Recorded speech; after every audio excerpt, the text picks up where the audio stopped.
শিখলাম, মানে ছোটবেলা থেকেই আমার সাথে অনেক রকমের প্যারানরমাল ঘটনা ঘটতো, বাট কখনো ওইভাবে ভাবিনি যে ওইটা প্যারানরমাল। আমি সবকিছু স্বাভাবিকভাবে নিতাম, যেহেতু ছোটবেলা থেকেই অনেক রকমের সমস্যা ছিল। তো ভয়ঙ্কর অধ্যায়ের সূচনাটা হয়েছিল আমার বয়স যখন 7-8 ওই রকম। তো আমার বাসা হচ্ছে নেত্রকোনা আটপাড়া থানায়। আমাদের বাসা থেকে আমার মামার বাসা 4-5 মিনিটের রাস্তা। তো প্রতিদিনই আমি মামার বাসায় যেতাম, মামাতো ভাইয়ের সাথে খেলাধুলা করতাম। আর তেমন কোনো বন্ধু বান্ধব ছিল না আমার, তাই মামাতো ভাইয়ের সাথেই খেলাধুলা করতাম সবসময়। তো প্রতিদিনের মতো একদিন মামার বাসায় যাচ্ছিলাম। তো ওই দিনটা ছিল একটু অন্ধকারাচ্ছন্ন, মেঘলা আকাশ, বৃষ্টি হবে বোঝা যাচ্ছিল। বিকালে বাসা থেকে রওনা হই। যেহেতু মেঘলা দিন, রাস্তায়ও কেউ ছিল না। মামার বাসায় যাই। মামার বাসায় যাওয়ার পর মামাতো ভাইয়ের সাথে খেলাধুলা করি কিছুক্ষণ। তো মাগরিবের 20 কিংবা আধা ঘন্টা আগে মেবি বৃষ্টি শুরু হয় হালকা। আমার আবার ছোটবেলা থেকে বৃষ্টি দেখতে খুবই ভালো লাগে। তো বৃষ্টি দেখার জন্য মামির কাছে বলি, মামি একটা ছাতা দাও, বৃষ্টি দেখি। তো মামি ছাতা দিল। মামাতো ভাইয়ের সাথে বৃষ্টি দেখার জন্য বাইর হলাম। তো মামাতো ভাইদের বাসার এরিয়া ছিল খুব বড়, অনেক বড় উঠোন। উঠোনের সামনে দরজা, মানে এক পাশে দরজা, এই দরজা দিয়ে আমরা উঠোন ঢুকতাম, মানে বাউন্ডারি দেওয়া অনেক বড়। আবার দরজার ওই পাশে, বাউন্ডারি ওই পাশে রাস্তা, নিরিবিলি রাস্তা। রাস্তার আবার ওই পাশে গাছতলা, পাশে নদী। এলাকাটা ছিল খুবই নিরিবিলি। আর যেহেতু বৃষ্টি হচ্ছে আর অন্ধকার, মানুষ গাড়ি ঘোড়া খুব একটা ছিল না। তো আমি বৃষ্টি দেখার জন্য গেলাম দরজার পাশে, মানে উঠোনের দরজার পাশে। দরজা দিয়ে বের হয়ে বৃষ্টি দেখছি আমি, আমার মামাতো ভাই, বৃষ্টি দেখছি, খুবই ভালো লাগতেছে। তো এইভাবে 10 মিনিট বৃষ্টি দেখার পর মামাতো ভাই বলতেছে, নাবিদ চলো বাসায় যাই, অনেক বৃষ্টি হইতেছে, আমার ভালো লাগতেছে না। আমি বললাম, যা ভাই তুই চলে যা, আমি একটু পরে আসতেছি। তো মামাতো ভাই চলে যায়। আমি একাই বৃষ্টি দেখতেছি, খুবই ভালো লাগতেছে। রাস্তাঘাটে কেউ নাই, বৃষ্টির ফোঁটা রাস্তায় পড়তেছে টিপ টিপ করে। তো হঠাৎ খেয়াল করলাম কেউ একজন আমাকে খুব নাকি গলায় ডাকছে যে নাভিদ, নাভিদ, মানে আমার নাম ধরে ডাকছে। প্রথম আমি আওয়াজটা খেয়াল করিনি, আর সাথেও কেউ নেই। ভাবলাম বৃষ্টি হচ্ছে, আশপাশে কেউ নেই, কে আর ডাকবে। তো আমি বাম দিকে তাকালাম, তাকিয়ে দেখি না, কেউ তো নেই, হয়তো মনের ভুল। তো আমি আবার আগের মতো বৃষ্টি দেখছি। কিছুক্ষণ পর আবার নাকি গলায় কোনো মহিলা ডাক দিল আমার নাম ধরে, নাভিদ, নাভিদ, এদিকে তাকা। তখন আমি একটু ভয় পেয়ে গেলাম, কে কে ডাকছে। ডান দিকে তাকাই, তাকিয়ে দেখতে পাই একটা বৃদ্ধ মহিলা, যে আমার দিকেই আসছিল। আসলে তার চেহারার বর্ণনা যদি দিতে চাই তাহলে ভাষায় প্রকাশ করা সম্ভব না, কতটুকু ভয়ঙ্কর চেহারা ছিল তার। আমার এখনো মনে পড়ে তার চেহারা। তার মুখের গোশত খসে খসে পড়ছিল, মানে মনে হচ্ছিল গোশত খুলে পড়ে যেতেছে। মুখ একদম লাল বর্ণ হয়েছিল রক্তে, চোখের মনি ছিল না। তার পরনে ছিল ময়লা একটা শাড়ি, সাদা ময়লা। আমি তার দিকে তাকাই, আমি স্পষ্ট দেখতে পাচ্ছি সে আমার দিকে আসছে, আমার নাম ধরে বলতেছে, নাবিদ এতদিন পরে তোরে পাইছি, আজকে ছাড়বো না তোরে। এরকম কিছু হুমকি দুমকি দিয়ে আসতেছিল আমার দিকে।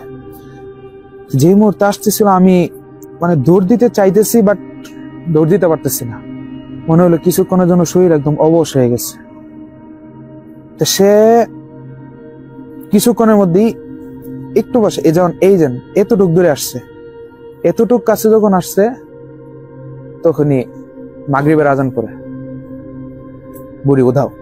আমি আমার শরীরে শক্তি ফিরে পাই, দৌড় দিয়ে যাই, মামার বাসায় যাই। মামিকে বলি, না না মামার বাসায় যাই, কিন্তু কাউকে কিছু বলি নাই। ভাবতেছি কেই বা বিশ্বাস করবো এরকম কথা। আর কি অন্যথায় আমার তখন এরকম বয়স ছিল না কোনটা প্যারানর্মাল আর কোনটা স্বাভাবিক। আমি এটা স্বাভাবিকভাবে ধরে নিচ্ছি, হয়তো কোনো বুড়ি আসছিল, কিন্তু খুব ভয় পাইছি, খুব বলতে খুব। তো ওই দিন মাগরিবের নামাজ শেষ করে বাসায় চলে যাই। মামা দিয়ে আসে, বাসায় চলে যাই। বাসায় যাওয়ার পর কয়েকদিন খুবই ভয়ে থাকি। আমার এমনিতে রাত্রে একটু ভয় পাইতাম, কারণ আমাদের বাসাটা যে জায়গায় ছিল ওই জায়গায় আগে গোরস্থান ছিল। আমার আম্মু আমাকে বলছে যে আমার এই বাসায় যখন তারা উঠছে তো পাশে দিয়ে গোরস্থান ছিল, রাত্রে অনেক রকমের আওয়াজ শুনতো, যেমন নেকড়ের আওয়াজ, শিয়ালের আওয়াজ, কোনো সময় কেউ ডাকতেছে এরকম আওয়াজ। আব্বু খুব সাহসী ছিল, আব্বু এগুলো সমস্যা নেই, তুমি ঘুমাও, আম্মুরে বলতো আর কি। আর বাসায় এমনিতে আমি একটু ভয় পাইতাম ছোটবেলা থেকেই। বললাম না, শুরুতেই বলছি, ছোটবেলা থেকে আমার প্যারানর্মাল কিছু সমস্যা ছিল, যার কারণে আমি একটু ভয় পেতাম। তো বাসায় যাই, কয়েকদিন বাসা থেকে বের হই না, কারণ একটু ভয় ঢুকে গেছে মনে। একদিন আম্মু জিজ্ঞেস করে, এই তোর কি হয়েছে, বাসা থেকে বের হস না গেলে লেগে? আর কয়েকদিন ধরে আমার মন মরা লাগতেছে করে। আম্মু কয়েকবার বলার পর আমি বাধ্য হই ওই দিনের ঘটনাটা বলো, এরকম হয়েছে, একটু ভয় ভয় লাগে যদি আবার এই বুড়িটা দেখতে পাই। তখন তো আম্মু কিছুক্ষণের লেগা শব্দ হয়ে যায়, আর কিছু বলেন। আম্মু কিছু কোন আগের লেগে, তখন আম্মু বলতেছে, ওই মহিলা আবার আসছে। কোন মহিলা? পরে সবই বলবো। আম্মু বললো, পরে সবই বলবো, এখন যা, কোনো চিন্তা করিস না, কিছু হইতো। তো এক কবিরাজের কাছে নিয়ে গেল। কবিরাজের কাছে যাওয়ার পর তাবিজ দিল। এমনি তো ছোটবেলা থেকেই টুকটাক তাবিজ ব্যবহার করতাম সবসময়, যেহেতু সমস্যা ছিল। ওই দিনও তাবিজ দিল। আসলাম, বাসায় আসলাম, সবকিছু স্বাভাবিক। এইভাবে আস্তে আস্তে সময় যাইতে থাকে, আমারও সবকিছু স্বাভাবিক। আর প্যারানর্মাল যে ঘটনাগুলো ঘটতো টুকটাক, যেমন রাত্রে ভয় পাইতাম, বুবা ধরতো, চিল্লাপাল্লা করতাম, আম্মুর সারা ঘুমাইতে পারতাম না, একা একা ঘুমাইতে পারতাম না, রাত্রে একা একা বের হইতাম না, অন্যরকম কিছু। তো যখন বয়স আমার 12 কিংবা 13, তখন একদিন আম্মুর সাথে কোনো বিষয় নিয়ে কথা বলতেছিলাম। আমার ছোটবেলার বিষয় নিয়ে কথা বলছি। যেমন আমি ছোটবেলা আমার ব্যক্তিগত কিছু ক্যারেক্টার ছিল, যেহেতু আমি কারোর সাথে মিশতাম না, তো আমি একা একা খেলতাম। আর আম্মুর কথা মতে আমার ব্যক্তিগত কিছু ক্যারেক্টার ছিল যাদের সাথে আমি খেলাধুলা করতাম। প্রথম বিষয়টা আমি বুঝতে পারি না ঠিক মতো, ব্যক্তিগত ক্যারেক্টার কাদের সাথে খেলতাম। তখন আম্মু ওই ঘটনা বলতে শুরু করলো যে ব্যক্তিগত ক্যারেক্টার আমার কারা ছিল। তে আম্মু বলতো যে তুই যখন খেলস, মানে ছোটবেলা যখন খেলতি, তখন কয়েকজনের সাথে কথা বলতি তুমি, তাদের নামও দিছিলাম নাকি আমি, সুমন, রিমা, এই টাইপের কিছু নাম, 2-3 জনের সাথে আমি কথা বলতাম সবসময় আর খেলতাম। প্রথম দিক দিয়ে আম্মু আব্বু তারা স্বাভাবিকভাবে নিত যে কার সাথে খেলতেছে, এমনি খেলতেছে, এমনি নাম ধরে এমনি খেলতেছে। তো পরবর্তীতে বিষয়টা অনেক বড় আকার একটা হয়ে গেল। যেমন আমাদের বাসায় কাজের মহিলা আমার নিয়ে মাঠে যেত, আমি মাঠে গিয়ে একা একা খেলতাম। একদিন ওই আম্মুর কাছে দৌড় দিয়ে আইসে বলতেছে, খালাম্মা নাবিদ কেমন জানি করতেছে। আম্মু জিজ্ঞেস করলো, কেমন জানি করতেছে মানে? না খালাম্মা, নাবিদ কার সাথে জানি খেলতেছে, আমি তো কেউ দেখি না। একার সাথে খেলতেছে। আম্মু বললো ওই তো সবসময় অন্য কেউ সাথে খেলে।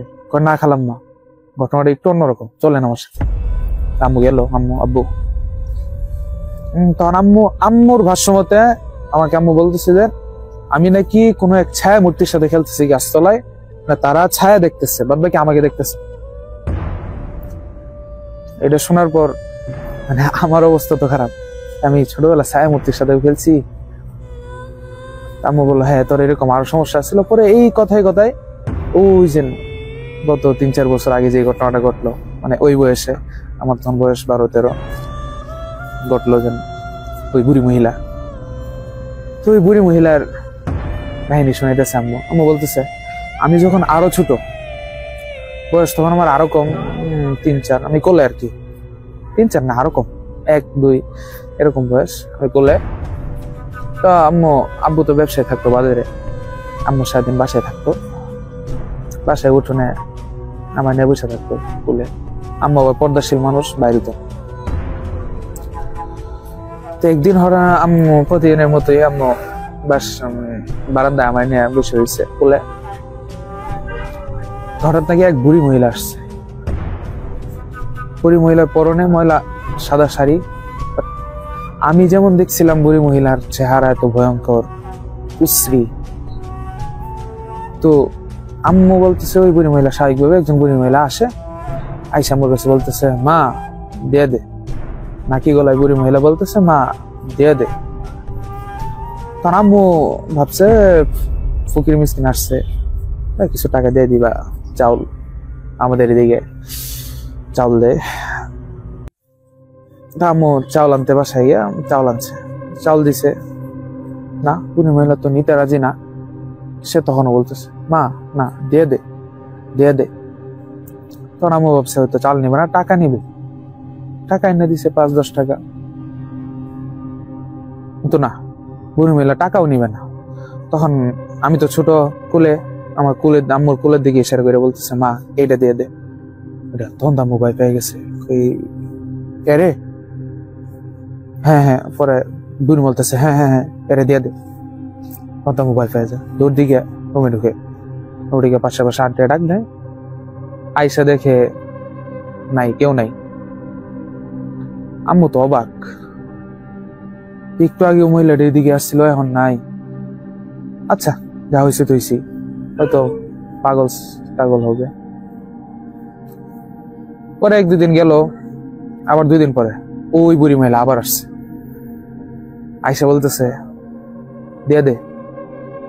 যে বুড়ি মহিলাকে আম্মু দেখছে, আম্মু তো ভয়ে একদম ভীত হয়ে গেছে, ভয় তাড়াতাড়ি বাসায় ঢুকছে, ঢুকা রুমের দরজা লাগাই দিয়া বসে রয়েছে, বসে যে দোয়া দরুদ পারে করতেছে, আর আব্বুরে ফোন দিছে। ফোন দেওয়ার সাথে আম্মু একটু মানে এই দিক দিয়ে ঘুরছে, মানে এই দিক থেকে এই পাশে ঘুরছে, তাকাইছে, তাকে দিয়ে বুড়ি মহিলা এদিকে।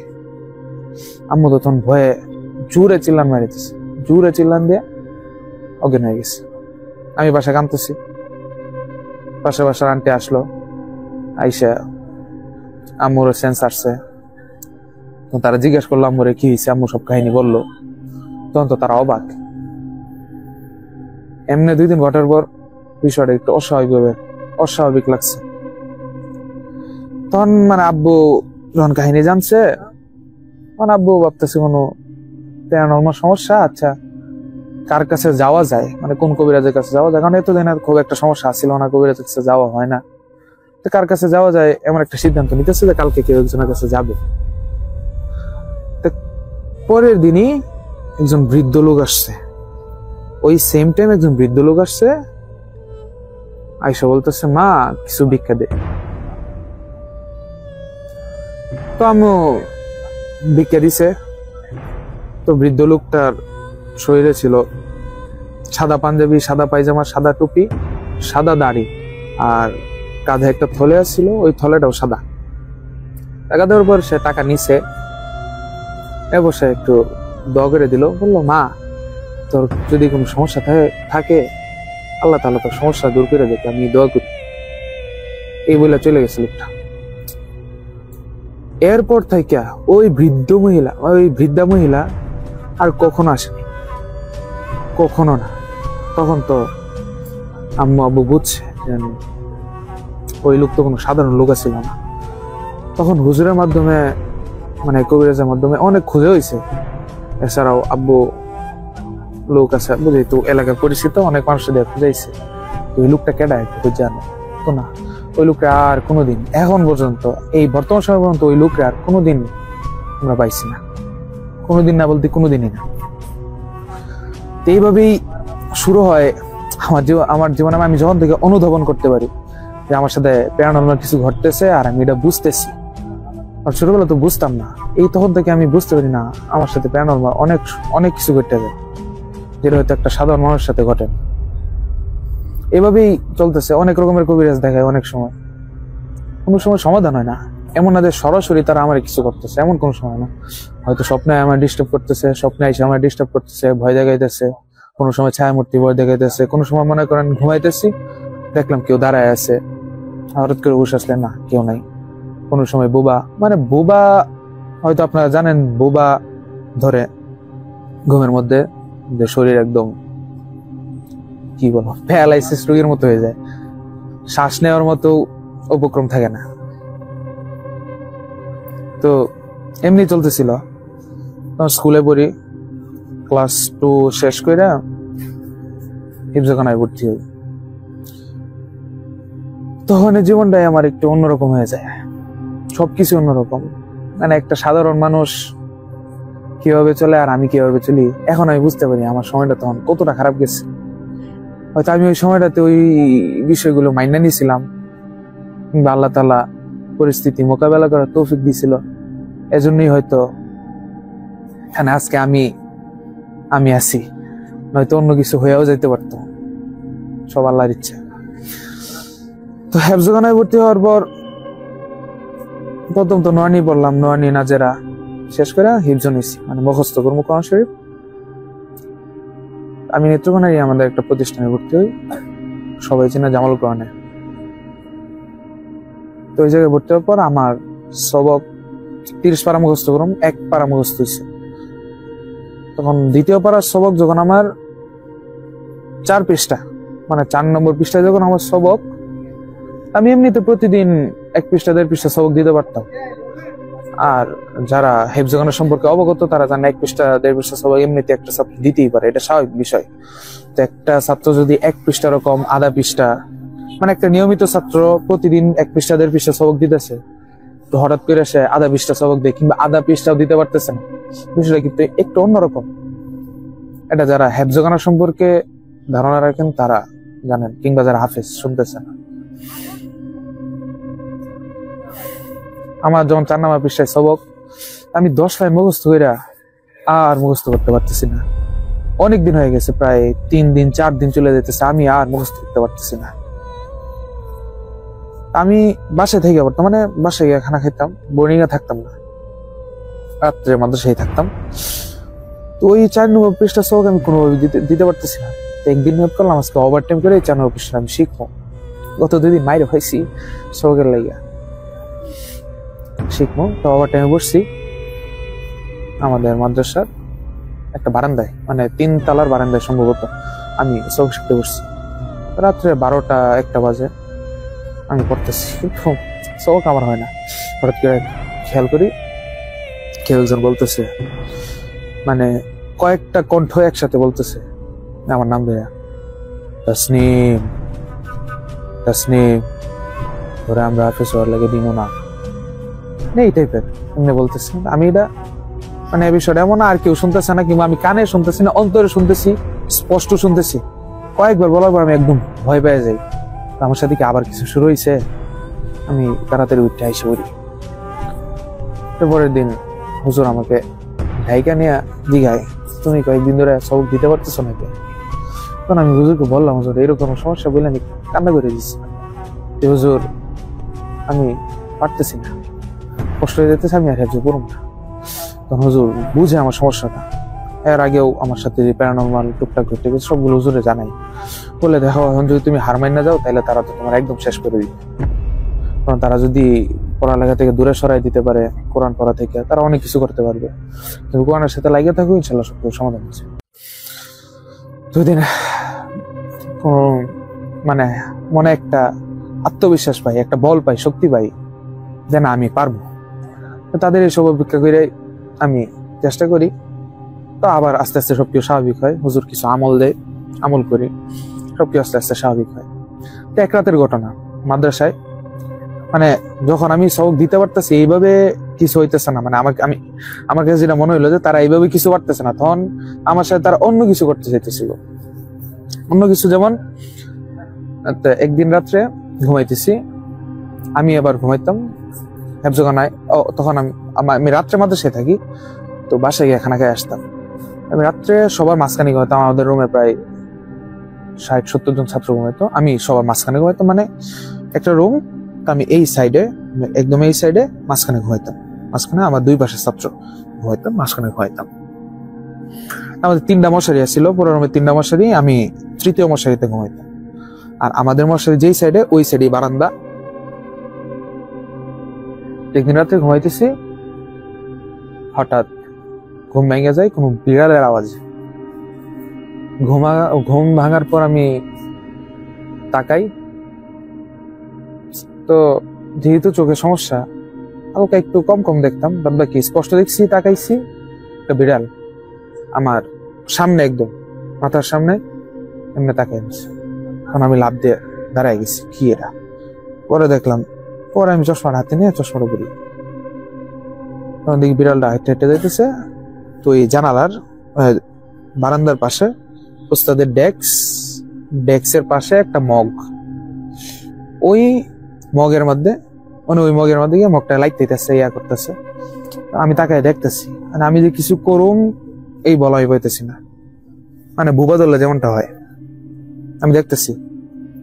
হঠাৎ করে ওটা দেখতে দেখতেই হাওয়ায় মিলাই গেছে। তখন আমি আবার স্বাভাবিক হয়েছি। তো হয়তো মানে এই সময়টা একটা বিড়াল আছিল, কিন্তু বিড়াল এই কর্মকাণ্ড যদি সামনাসামনি হয় আপনারাও ভয় পেয়ে যাবেন, স্বাভাবিক বিষয়টা। আর যেহেতু আমার সাথে সবসময় প্যারানরমাল কিছু ঘটে, আর রাত্রে আমি ভয় পাই, সবকিছু মিলে অনেক বেশি ভয় পাই গেছি। পরদিন হুজুরে সবকিছু জানাই, তখন হুজুর অবাক হয়ে যায়, তুই কি বললি কালো বিড়াল? জি কালো বিড়াল দেখছি, এরকম হয়েছে। তখন আমি এর আগে আমি ছাত্ররা জিজ্ঞেসছিলাম যে আশপাশে কোনো কালো বিড়াল আছে কেউ, এরকম কালো বিড়াল মাঝারি সাইজের? তা তারা বলল না, কালো বিড়াল নাই। তো কালো বিড়াল কেটা পুষে? আর এইদিকে কালো বিড়াল আমি দেখছি না, মানে কেউই দেখছে না। আমাদের ছাত্র 300-400 ছাত্র, আর আমাদের রুমই আছে 100 ছাত্র। তো তারা বললো কালো বিড়াল নাই। হুজুরের কাছে বললাম, হুজুর মানে হুজুরে দেখে মনে হইতেছে অন্য কিছু, হুজুরে মনে হয়ে গেছে। হুজুর তখন আমাকে বললো, শোনো একটা ঘটনা শুনো। আচ্ছা হুজুর বল। তখন হুজুর বলতেছে, আমাদের মাদ্রাসা যখন প্রতিষ্ঠা করা হয় শুরুর দিকটা, ওই এলাকাটা আবার হিন্দু পাড়া, হিন্দু বেশি। তো আশপাশে হিন্দু ছিল, ওই দিক দিয়ে তান্ত্রিকের বাসা ছিল। হিন্দু বাসায় তান্ত্রিকের আসা যাওয়া ছিল, বা এই টাইপের কিছু আমার মনে হইতেছে। কিন্তু তান্ত্রিক ছিল, কোনোভাবে ওই জায়গায় তান্ত্রিক থাকতো কিংবা তান্ত্রিক আসা যাওয়া করতো।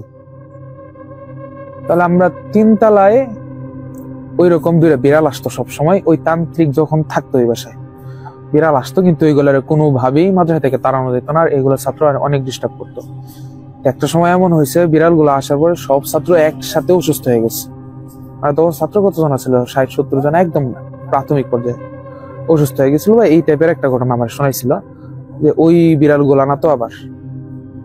তখন আমি একটু ভয় পেয়ে যাই। বাকি পরবর্তীতে আর এমন কোনো সমস্যা হয় নাই, মানে ওই কালো বিড়াল আর দেখি নাই।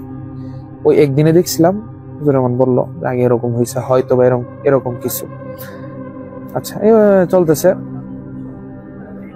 আর কোন সমস্যা নাই। বাদ বাকি রাত্রে তো ভয় পাইতেন। যেমন আরেকদিন রাত্রের ঘটনা, মানে যেগুলো এখন আমার মনে পড়ে, কোনোদিন ভুলতে পারবো না এগুলো। আরেকদিন রাত্রের ঘটনা, তখন আমার জায়গা পরিবর্তন হয়ে গেছে অনেকদিন পরে। আমি তো ডান সাইডে মাঝখানে ঘুমাইতাম, এখন ডান সাইডে পাশে ঘুমাই, মানে ওই এদিকে বারান্দা, বারান্দার দরজার পাশে একজন, আর তার পাশে আমি। তো দরজাটা ভাঙ্গা, সিটকারিটা ভাঙ্গা, তো সবসময় দরজা খোলা থাকতো, আমরা কোনোভাবে রেহাল কিংবা কলম দিয়ে আটকে রাখতাম দরজাটা। আর এদিক দুইটা জানালা, একটা বারান্দার জানালা, মানে বারান্দার পাশে দেয়াল, এই দেয়ালের জানালা, ওই দিক একটা সামনে একটা জানালা, সামনের দেয়ালে। তো রাত্রে ঘুম ভাঙছে, হঠাৎ দেখি মানে কেমন কেমন লাগতেছে, ভয় লাগতেছে, জানালাগুলো খোলা। তা আমি ভয় লাগলে আবার যখন জানালা খোলা থাকতো আমি জানালাগুলা লাগাই দিয়ে আসতাম। তো ওই দিনও জানালা লাগাইতে গেছি। চোখে চশমা আসছিল, আমি বারে বারে চশমার কথা উল্লেখ করতেছি কারণ আমি চশমা ব্যবহার করি। এখন যদিও সমস্যার জন্য, ক্যামেরার সমস্যার জন্য চশমা লাগাইছি না, চশমাটা খুলে রাখছি। আমি সবসময় চশমা ব্যবহার করি, আমার পাওয়ার একটু বেশি, প্রায় 1500 পাওয়ার আমার চোখে। তো বুঝতেই পারতেছেন চশমা ছাড়া আমি একটু কমই দেখি, একটু না ভালোই কম দেখি, একদম ঝাপসা। তো আমি চশমা নিয়ে জানালার এদিকে গেছি। আমি স্পষ্ট, তখন আমার হুশও আছে, দেখতেছি বাইরে কেউ একজন হাঁটতেছে, একটা পুরুষ অবয়ব হাঁটতেছে, কিন্তু তার মাথায় খুলি নাই, মানে মাথা ছাড়া একটা দেহ হাঁটতে হাঁটতে যাইতেছে। তাও খুব উপর থেকে দেখতেছি এমন না, আমি 2 তলা থেকে দেখতেছি। নিচে স্পষ্ট রোড লাইটে দেখা যাইতেছে যে একটা মানুষ হাঁটতেছে, তার শরীরে মাথা নাই, মুন্ডু নাই, লোকটা শুধু শরীরটা নিয়ে হাইটে হাইটে যাইতেছে, হাতে একটা কিছু মনে নেই। আমি অনেকক্ষণ দেখছি লোকটা হাইটে যাইতেছে, আস্তে আস্তে হাইটে হাইটে যাইতেছে, মানে ছেঁচড়ায় হাইটে যাইতেছে। তখন আমি যদি কি কমু, মানে বলার ভাষা নেই, এত ভয় লাগছে। মানে ওই দিন ফার্স্ট টাইম আমার এত বেশি ভয় লাগছে। এর আগেও আমার সাথে যেহেতু প্যারানর্মাল ঘটনা ঘটছে, সবকিছু স্বাভাবিক হয়ে গেছিল। আমি মানে প্যারানর্মাল ঘটনা ঘটতে ঘটতে আমার কাছে এটা স্বাভাবিক হয়ে গেছিল, তাই খুব একটা ভয় পাইতাম না। বা ওই যে কিছুদিন আগে যেটা ঘটলো আমার সাথে, ওই যে বিড়াল দেখলাম এর কিছুদিন আগে, ওই এত ভয় পেয়েছে। ওই দিনের ঘটনা আপনি একটু কল্পনা করে দেখেন যে আপনার সামনে একটা মানুষ হাঁটতেছে, তার মাথা নাই, মানে গলাতে এখানে শুধু বডিটা হাঁটতেছে। ওটা তো দিনের বেলা দেখলেও যে কেউ ভয় পাইবে। আর আমি তো রাত্রে, এত রাত্রে, তখন প্রায় 3টা বাজে, আমি দেখছি, অনেকক্ষণ তাকায় দেখছি, তাও চোখের ভুল নাই ডাকা। আমি কেউ ডাক দিন, আমি তাড়াতাড়ি জানাল লাগায় তাড়াতাড়ি এসে শুয়ে পড়ছি। শুয়ে আয়াতুল করছি, চারকুল, আরো কিছু কিছু আমল আছে, সবগুলো বলে ঘুমাই দিচ্ছি। এই ঘটনা আর কাউরে বলি নাই, কারণ আমি জানি আমার সাথে এটি হইতেছে। আমি চিকিৎসাধীন অবস্থায় আছি, মানে আমার তো চিকিৎসা করতেছে কবিরাজ, এখন বললেও কিছু হইতো না, আমার সাথে এটি ঘটবই। ওইটার কেউ কাউরে বলি নাই। তেমনি অনেক দিন গেছে, অনেক দিন, বছর শেষ হইলো, আমার জায়গা আবার পরিবর্তন হইলো। ও না, আরেকটা ঘটনা বলি। ওই জায়গাতে থাকাকালীন, মানে তখন আমি বারান্দার পাশেই ঘুমাই, মানে বারান্দার পাশে একজন, দরজার পাশে একজন, তার সাথে আমি ঘুমাই। তো ওই দিন রাইতে মেবি ওই আমার সাথে যে ঘুমাইতো, মানে যে বারান্দার দরজার সাথে ঘুমাইতো, সে নাই। আগেই বলেছিলাম দরজাটা ভাঙা, মানে সিটকারি ভাঙা, সেহেতু দরজাটা খুলে থাকতো। আর সে ঘুমাইলে তো তার সিটে চাপা বেরো, দরজা একটু লাগে থাকতো। যেহেতু ওই দিন সে নাই, তো দরজাটা খোলা, বর্ষাকাল, দরজার খোলা। আমিও আর লাগাইছি না, তাড়াতাড়ি ঘুমাই গেছিলাম, যেহেতু ফজর আগে উঠতে হবে। ঘুমাই গেছি, হঠাৎ রাত্রে ঘুম ভাঙছে, ভয় পাইতাম, রাত্রে ঘুম ভাঙছে, দেখি জানা বারান্দার দরজা খোলা, কারেন্ট নাই, সবকিছু অন্ধকার। তো যে আগে বললাম, আমার ভয় লাগলে জানালা দরজা সবকিছু লাগাই দিতাম, তারপর ঘুমাই যেতাম। ওই দিনও সেম, চশমাটা হাতে নিয়ে চোখে পড়া বারান্দায় গেলাম। সব কিন্তু অন্ধকার, অন্ধকারে যদি হালকা আলো, একদম অন্ধকারের মধ্যে যদি হালকা আলো দেখেন, ওটা কিন্তু চোখে পড়ে। তা আমি বারান্দায় গেলাম। তা আমাদের বারান্দার একটা বর্ণনা দিয়ে, বারান্দাটা হয়েছে লম্বা বারান্দা, বারান্দার বাইরে মানে মাদ্রাসার সামনে একটা আম গাছ ছিল। আম গাছ, আমার বারান্দা 2 তলা, আম গাছটা আইসা 2 তলা বারান্দা দিয়ে ওটা ডালপালা ঢুকে গেছিল, মানে এভাবে নয়ে গেছিল। আম গাছে অনেক ডালপালা বারান্দার ভিতরে ছিল। আমরা এমন হয়তো বারান্দা থেকে টান দিয়ে আম পারে পারে খাইতাম।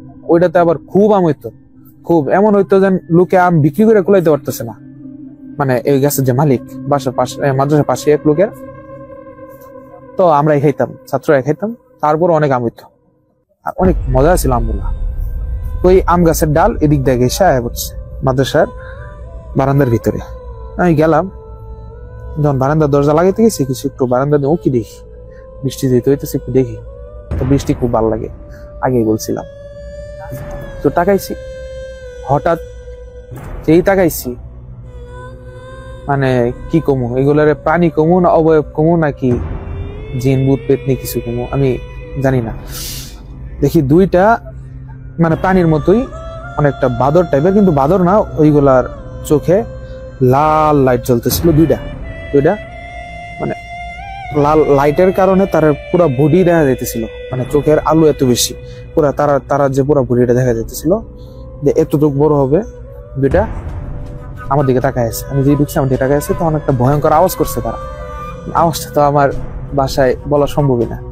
অনেক ভয়ঙ্কর একটা আওয়াজ করে মানে কয়েক সেকেন্ডের মধ্যে এইসব কিছু ঘটে গেছে। আমি তারা দেখছি, আওয়াজ করছে, উদয় হয়ে গেছে, কিন্তু আমি স্পষ্ট দেখছি।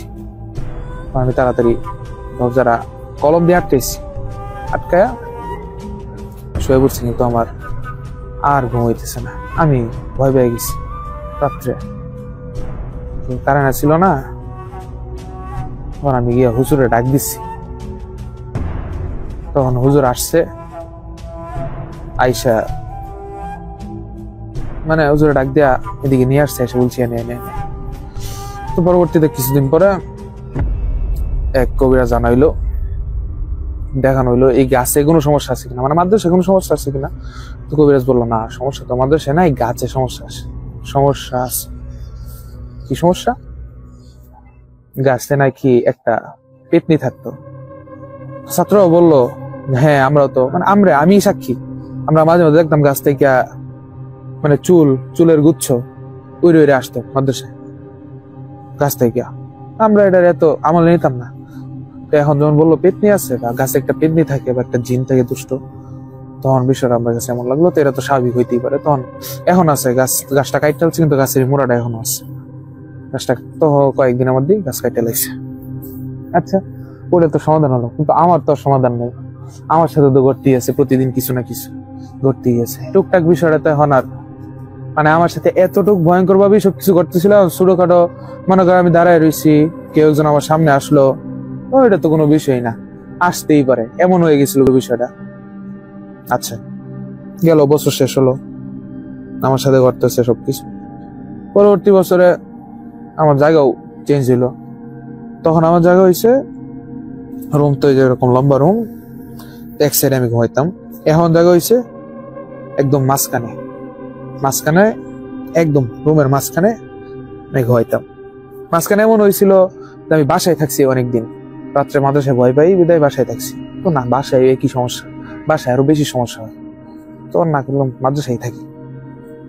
আচ্ছা, তখন এই যে জায়গা হইলো মাঝখানে, তো মাঝখানে যখন ঘুমাই তখন টুকটাক সমস্যা হইতো। ওই সময় আমার একটা বেশি সমস্যা ছিল। আমার মনে আছে আমার একটা না 2-3 মাস মানে নিয়মিত আমার বোবা ধরতো। তাও রাত্রে ঘুমাইলে বোবা ধরতো এমন না, সকালে হেফজোখানায় সকালে খাবার দাবার পরে একটা ঘুম হয়। সকালে ঘুম 9টা মেবি 8টা-9টার দিকে, অনেক 50 যারা হেফজোখানায় পড়েন তারা জানেন যে সকালে ঘুমায়, সকালে 2 ঘন্টা 2.5 ঘন্টা 3 ঘন্টা ঘুমায়। ওই সময়টাতে আমার বোবা ধরতো, মানে নিয়মিত। আমার মনে হয় 3 মাসের মধ্যে মানে একদিনও আমার গ্যাপ গেছে না যে ওই সময়টাতে আমি ঘুমাইছি আর আমার বোবা ধরছে না। ওই সময়টা এমন যেত আমি চাইলেও না ঘুমায় থাকতে পারতাম না। আর ঘুমও ধরতো, প্রচুর ঘুম ধরতো। ওই সময়টা এত ঘুম ধরতো যে আমি তাকাই থাকতে পারতেছি না, বেশ ঘুমাই যেতাম, বেশ বোবা ধরতো। আমি অনেক আমল করতাম, কিন্তু আমি জানি না কেন লাগে জানি আমলগুলা তখন আমলেও কাজে লাগছে না, আমার বোবা ধরছেই। যত আমলি করি আমার কিছু না। যেমন একদিন রাত্রে আমি মেবি একদিন সকালে আমি ঘুমাইতেছি, তো ওই দিনও বোবা ধরছে। বোবা ধরলে আমি স্বপ্ন দেখতাম যে ওই দিন আমি স্বপ্নে দেখতেছি যে আমি একটা জায়গায় গেছি। জায়গাটা হয়তো আমার নানু বাড়ি, মানে স্বপ্নের মধ্যে নানু বাড়ি, হ্যাঁ নানু বাড়িতে গেছি। অনেক ভয়ঙ্কর একটা সময়, মানে দিনটা একদম অন্ধকার, গ্রামটা একদম, আমাদের নানু বাড়ি গ্রাম একদম ধ্বংস হয়ে গেছে। আমি যাই, আমি দাঁড়ায় আছি, আমার একটা নেকড়ে ধাওয়া করে, আমিও দৌড়তেছি, সবাই নেকড়ে মাইরালছে, আমারও মাইরালবো। তখন আমি একটা ইটের মধ্যে ওষ্টাকায় হোঁচটকে পড়ে যাই। তখন একটা লাভ দিয়ে আইসা আমার গালের মধ্যে একটা আসর দেয়, একটা আসর দেয়, এই জায়গাতে একটা আসর দেয়। তখন আমি খুব ব্যথা পাই, এমনি দইরা পরে ঘুমতে উঠি, ঘুমতে উঠতে দেখি গালে হাত দিয়ে দেখি রক্ত হালকা, এখানে একটা আসর করে দিচ্ছে। হ্যাঁ, এটা এমন হইতে পারে হয়তো আমি নিজে আসর দিছি, কিন্তু বিষয়টা খুব ভয়ঙ্কর ছিল। নেকড়ে যেই জায়গায় আসর দেয় এই জায়গাতে আসর, অনেকেই ছাত্ররা দেখছে, সাক্ষী তারা দেখছে যে এনে কেরা খামচা দিচ্ছে। এরকম হইতো সবসময়। আমি ঘুমের মধ্যে এমনি এমনি স্বপ্ন দেখতাম, বাস্তবে দেখতাম আমি ব্যথা হয়েছি। তো ঘুমের মধ্যে আমি ঘুমের মধ্যে কেউ আমার চট দিল, আমি বাস্তবে ব্যথার অনুভব করতে পারতেছি, এমন হইতো। আর এটা শুধু সকালে হইতো, রাত্রে তো অন্য সমস্যা, রাত্রেটা তো বাদ, রাত্রে তো বুবা ধরতো না, সকালে নিয়মিত বুবা ধরতো। এমন হয়তো আমি কান্না করতেছি, মানে যাতে আজকে অন্তত বুবা না ধরে, আমি কান্না করে ঘুমাইছি। তো সমস্যা হয়েছি। আর কত রকমের ভয়ঙ্কর স্বপ্ন, সব তো বলা যায় না, মানে বলা সম্ভব না। এত ভয়ঙ্কর স্বপ্ন আমি দেখছি যেগুলো ভাষায় প্রকাশ করা সম্ভব না। তেমনি চলতেছে। 2-3 মাস পরে আবার সমস্যার সমাধান হয়েছে, মানে ঠিক হয়েছে। এটা বুবা ধরাটা একটু কমে গেছিল, কারণ আমাদের একজন হুজুরা ছিল, ওনার ভাইয়া ছিল কবিরাজ, উনি কিছু আমল দিছিল আর তাবিজ পরে পানি ভরা তেল ভরা দিছিল। তখন বুবা ধরাটা কমে গেছিল, বাট আমার কিন্তু সমস্যা যায়নি। যেমন ওই জায়গায় থাকতে আমি আরেকদিন রাত্রে ঘুম থেকে উঠছি, তো আমাদের একজন হুজুরা ছিল, সিলেটের হুজুর। আমি মাঝখানে ঘুমাইতাম, আর মাঝখানে ঘুমাইতাম মানে তো এই যে লোম এদিক দিয়ে দরজা, রুমে ঢোকার দরজা, আমি একটু সামনে ঘুমাইতাম, আমার 2 পাশের সাথে। আমি ঘুম থেকে উঠলেই দেখতাম দরজা খোলা, বাইরে দেখা যেত, সিঁড়ি দেখা যেত, পাশেই অফিস, 2 তলায় অফিস। আচ্ছা, তা আমি একদিন প্রস্রাব ধরছে, একটু বাইরেছি প্রস্রাব করুম। তো আমি প্রস্রাব করার লেগে নিচতলায় গেছি, গিয়ে দেখি প্রস্রাবখানার সামনে একটা রুমের সামনে আমার যে সিলেট হুজুর, উনি দাঁড়ায় মোবাইল টিপতেছে কিংবা তেলাওয়াত শুনতেছে দাঁড়ায়, এরকম কিছু। তো ওনার আমি দেখছি, দেখে আমি চলে গেছি আস্তে করে, আবার উপরে উঠছে, ওটার সময় দেখে গেছি। তা আমি উপরে উঠছি, আমার সাথে কিন্তু উনি আসে নাই, উনি কিন্তু নিচেই দাঁড়ায় আছে। উপরে উঠে দেখি উনি আবার অফিসের সামনে। তখন আমার কেমন লাগলো যে আমি অফিসের সামনে হুজুরের নিচে দিকে এলাম। তা আমি আবার নিচে গেছি, দেখে সিঁড়ি দিয়েও কি দিছি, নিচে হুজুর দাঁড়ায় আছে, অফিসের সামনে আরেকজন। তখন কি বলবো, মানে একটা মানুষ আমি 2বার দেখতেছি, কোনটা আসল কোনটা নকল। আমি আর কিছু বলি নাই কাউরে, আমি চুপচাপ ঢেকে শুয়ে পড়ছি, কারণ আমার সাথে এইগুলো গড়বড়ে স্বাভাবিক বিষয়। আচ্ছা, ঘটলো পরের দিন, ওই যে কবিরাজের ভাই যে হুজুর, ওনারে আমি জানাইলাম যে এরকম হয়েছিল। বললো যেহেতু তোমার সাথে এরকম করতেছে, স্বাভাবিক বিষয় হইতেই পারে, তারা হয়তো ভয় দেখাতে চাইছে। তুমি কখনো ভয় পাও না, তুমি অন্তত কখনো হ্যাবজোড়া ছাইরো না। হুজুরা সবসময় এটা বলতো, তুমি হ্যাবজোড়া কখনো ছাইরো না। বললাম আচ্ছা, ওস্তাদ দোয়া করেন, আর আমল দিল ওস্তাদ। এমন হয়েছে একদিন ঘুমাইছি, এক ছাত্র সে আমার সাথে ঘুমায়, দরজা খোলা। আমি 1-1:30 দিকে ঘুম থেকে উঠছি, দেখি দরজা খোলা, রুমে ঢোকার দরজা খোলা। হঠাৎ আবার ঠিক আধা ঘন্টা পরে আবার উঠছি, দেখি সাথে যে আমার সাথে যে ঘুমাইতো সে নাই। হঠাৎ করে দেখি দরজায় টোকাইতেছে, দরজা একটু খোলা ছিল, টোকাইতেছে কেডা। আমি তাড়াতাড়ি ডাক দিচ্ছি, আমি ভয় পেয়ে গেছি, কেডা এটা। দরজা তো একটু আগে খোলা ছিল, আমার সাথে জন নাই, হ্যাঁ যদি বাইরে হয়ে যায় তাহলে দরজা লাগাইছে কেডা। এরকম একটা প্রশ্ন মাথামাথি করতেছিল, কারণ আমি মাত্র আধা ঘন্টা আগে উঠছি। আধা ঘন্টায় আমি এমন ঘুমাই নাই যে কেউ উঠতে গেলে দরজা লাগাইলে শব্দ হয়, আমি উঠুম না। আমার এমন ঘুমের চাপ ছিল না আধা ঘন্টার মধ্যে। আমি হুজুরে বলি, পরে হুজুর দরজা খুলে দেয়, ওই ছেলেটা আইসা শুইছে। এরপরে কয়েকদিন পরে ওই ছেলেটা মাথা থেকে চলে গেছে, আর আহেনি। আমার কাছে তখন বিষয়টা একটু অন্যরকম লাগছে যে ভাই আমি ওই দিন দেখলাম দরজা লাগাল, পরে তো আর ওই ছেলেরও তো পাই নাই। আচ্ছা, তাহলে এমনি এমনি চলতেছে সবকিছু, এমনি চলতেছে। সর্বশেষ বাসায় তো সর্বজন আমার বয়স 14-15, না 14-15 না, আরো পরে 16-17 এরকম, মানে 2019-20 এই সময়টাতে আমি সর্বশেষ একজন কবিরাজ দেখাই, যিনি আমার আম্মুর সম্পর্কে মামা, হ্যাঁ আমার আম্মুর মামা, ওনারে দেখাই। ওনারে দেখানোর পর উনি একটা তাবিজ দেয়, তারপর থেকে আল্লাহর রহমতে একদম সুস্থ হয়ে যায়, আমি একদম সুস্থ হয়ে যাই। এর আগে আমাদের গোষ্ঠীতে কিংবা আমার আম্মুর গোষ্ঠীতে, আব্বুর গোষ্ঠীতে কারোর প্যারানরমাল কোনো সমস্যা ছিল না, কিংবা আমরা প্যারানরমাল বিষয়টারে ওইভাবে নিত না আমাদের গোষ্ঠীতে, যেহেতু সবাই জেনারেল শিক্ষিত। তো ওনারে দেখানোর পর আলহামদুলিল্লাহ ভালো হয়ে যায়। ওনার সাথেও মানে ওনার কবিরাজ হওয়ার পিছনে একটা সুন্দর কাহিনী আছে, ওটা একটু শোনাই। উনি এমনিতে কবিরাজ মানুষ না, কিংবা কবিরাজি নিয়ে যেন খুব একটা ইয়া করছে এমনও না। উনি যখন মানে মধ্যবয়সী, উনি খুব আমলি লোক, সারা রাত্র আমল করতো। তো যেহেতু গ্রামে থাকতো, তো গ্রামের মসজিদ ছিল জঙ্গলের ভিতরে, আশপাশে কোনো মসজিদ ছিল, গ্রামের যে মসজিদটা ছিল জঙ্গলের ভিতরে। তো উনি মসজিদে গিয়া অনেক রাত্র পর্যন্ত তাহাজ্জুদের নামাজ পড়তেন, আমল করতেন, ইবাদত বন্দেগী করতেন। তো প্রতিদিনের মতোই একদিন ইবাদত করতেছে, হঠাৎ বাইরের থেকে কোনো এক বাঘের আওয়াজ শোনা যাইতেছে। তো উনি মসজিদের জানালা দিয়ে তাকাইছে, দেখে একটা বাঘ। উনি তো ভয়ে আবার নামাজে দাঁড়ায় গেছে, নামাজ পড়ে শেষ করছে। তখন দরজা খুলে বাইরেছে সাহস করে বাঘ। তখন উনি যখন বাইরে এসে, তখন বাঘটাই বলতেছে হুজুর ভয় পাবেন না। তখন হুজুর তো একটু ভয় পায় যায়, বাঘে আবার কথা বলে কেন। তখন বাঘটা আস্তে আস্তে একটা মানুষের আকৃতিতে আইসা বলে, হুজুর ভয় পাবেন না, আমি তো একটা জিন, আমি অনেকদিন ধরে আপনারা দেখতেছিলাম, আপনি এরকম এরকম করতেছেন, আপনার আমলগুলো আমার খুব ভালো লাগে, আপনি এত রাত্র পর্যন্ত আমল করেন, আমি আপনার মরিদ হইতে চাই, আপনার বন্ধু হইতে চাই। তো বলো আচ্ছা সমস্যা নাই, তুমি তো বন্ধু হইতে চাই, তো হ্যাঁ আমরা বন্ধু এখান থেকে। এরপর থেকে হুজুর ওই জিনের বন্ধু, আর তারপর থেকে উনি কবিরাজ, মানে মানুষের সেবা যত্ন করেন, উনি পেমেন্ট নেন না। অনেকে তো আছে ভাবতাবাজি করে, বন্ডামি করে, ওরকম না। আর ওনার কাছে এখন পর্যন্ত যারা গেছে আলহামদুলিল্লাহ সুস্থ হয়েছে। যেমন আমি নিজে এত বছর ধরে সমস্যা, এত সমস্যার পরেও ওনার কাছে যাওয়ার পর আমি এমন সুস্থ হয়েছি যে আলহামদুলিল্লাহ এখন পর্যন্ত, এই সময় পর্যন্ত আমার কোনো সমস্যা নাই আলহামদুলিল্লাহ। কিন্তু পরবর্তীতে যা কিছু ঘটছে ওইগুলো আরো ভয়ঙ্কর কিছু, এখনো চলমান সবকিছু তো আর বলা যায় না, যেহেতু চলমান সবকিছু বাসা থেকে নিষেধ আছে।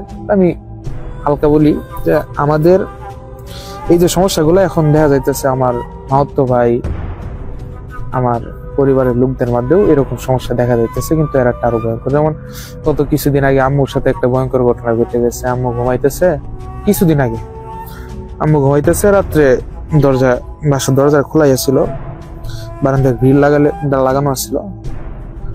আম্মু ঘুমাইতেছে, হঠাৎ বাসায় কেউ নাই, আব্বু নাই, আর আমি আমার ছোট ভাই মাদ্রাসায়। তো ঘুমাইতে হঠাৎ করে একটা কালো অবয়ব বাসায় ঢুকছে। ঢোকার পর অনেক চেষ্টা করছে আম্মুরে ভয় দেখানোর, কিন্তু কোন আম্মুর শরীরে স্পর্শ করতে পারেনি।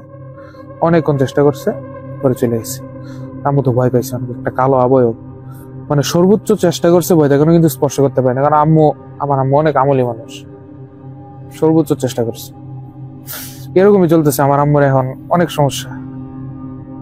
আর কবিরাজের ভাষ্য মতে, বা যারা যারা আম্মুর চিকিৎসা করছে কবিরাজ, সবাই বলছে সব সমস্যা তারাই করতেছে। কারণ আমি বলি এটার উৎপত্তি কোন থেকে।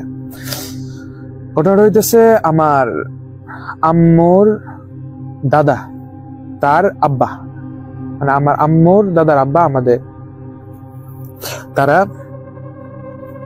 কালো জাদু করতো। তখনকার মানুষরা নাকি, আমি শুনছি, তখনকার মানুষরা নাকি অনেক শক্তিশালী আছিল, তারা অনেক কালো জাদু শিখতো, আর জিনরা আটকে রাখতো, তাদের নিয়ে খেলতো, মজা করতো। আমার আম্মুর দাদার আব্বারাও এরকমই আছিল, অনেক জিন আটকে রাখছে অনেক বছর পর্যন্ত। এমন হয়েছে জিন এমন আছে 30-40 বছর পর্যন্ত আটকে রাখছে, খাবার দিছে না।